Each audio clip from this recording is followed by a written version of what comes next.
இயேசு கிறிஸ்துவின் அற்புதமான நாமத்தினாலே உங்கள் ஒவ்வொருவரையும் வாழ்த்தி இந்த புதிய நாளிலும் தேவனுடைய ஜீவனுள்ள வார்த்தையின் மூலமாய் உங்களை சந்திப்பதிலே நான் கர்த்தருக்குள் மகிழ்ச்சி அடைகின்றேன். ஏசாயா 43:18-19. முந்தினவைகளை நினைக்க வேண்டாம், பூர்வமானவைகளை சிந்திக்க வேண்டாம். இதோ நான் புதிய காரியத்தை செய்கிறேன், இப்பொழுதே அது தோன்றும், நீங்கள் அதை அறியீர்களா? நான் வனாந்தரத்திலே வழியையும் அவாந்திர வெளியிலே ஆறுகளையும் உண்டாக்குவேன். Isaiah 43:18-19.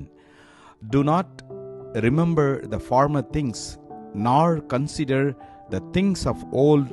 Behold, I will do a new thing. Now it shall spring forth. Shall you not know it? I will even make a road in the wilderness and rivers in the desert. Amen. கர்த்தருடைய நாமம் மகிமைப்படுவதாக. இந்த நாளிலே கர்த்தர் நம்மை பார்த்து சொல்கிறார், நம்முடைய வாழ்க்கையிலே அவர் புதிய காரியங்களை செய்ய அவர் விரும்புகின்றார். பழைய காரியங்களை நீங்கள் நினைத்து கலங்கின நாட்கள் போதும், பூர்வமானவைகளை சிந்தித்து நீங்கள் வருத்தப்பட்ட நாட்கள் போதும். இந்த நாளிலே அவர் உங்கள் மன விருப்பத்தின்படியே உங்களுக்கு தந்தருள்வார். ஆம், தேவன் உங்களையும் என்னையும் அவர் ஆசீர்வதிப்பதே அவருக்கு பிரியம்.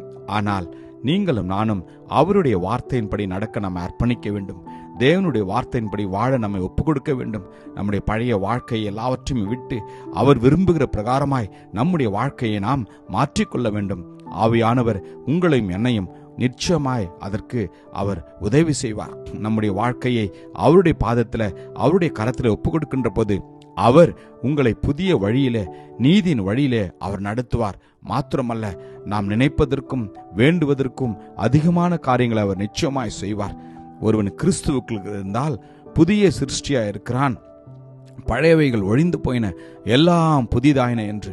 முதலாவது நம்முடைய இருதயம், நம்முடைய சிந்தை, நம்முடைய வாழ்க்கை புதிதாக வேண்டும். பின்பு கர்த்தர் அவருடைய சித்தத்தின் பிரகாரமாய் நம்முடைய வாழ்க்கையில எல்லாவற்றையும் அவர் அற்புத விதமாய், அதிசய விதமாய் செய்வார். ஆமேன். இந்த நாளிலே நாம் தேவனிடத்தில் கேட்போம், தேவனே, சுத்த இருதயத்தை என்னிலே சிருஷ்டியும், நிலைவரமான ஆவியை என் உள்ளத்திலே புதுப்பியும் என்று கேட்கின்ற போது கர்த்தர் நமக்கு உதவி செய்வார். அவர் நம்முடைய உள்ளத்திலே புதிய ஆவியை கொடுத்து கல்லான இருதயத்தை நம்மிடத்திலிருந்து எடுத்து போட்டு சதையான இருதயத்தை அவர் நிச்சயமாய் கொடுப்பார். அர்ப்பணிப்போமா?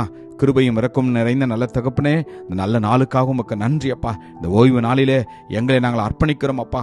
எங்களுக்கு ஆண்டவரே விருப்பமான காரியங்களே நாங்கள் செய்யாதபடி உமக்கு விருப்பமுள்ள காரியங்களை செய்யவும், உம்முடைய பாதையிலே நடக்கவும், உம்முடைய வார்த்தைக்கு கீழ்ப்படியவும், உண்மையுள்ளவர்களாய், உத்தமம் உள்ளவர்களாய், நீதிமான்களாய் வாழும்படி எங்கள் அர்ப்பணிக்கிறோம் அப்பா.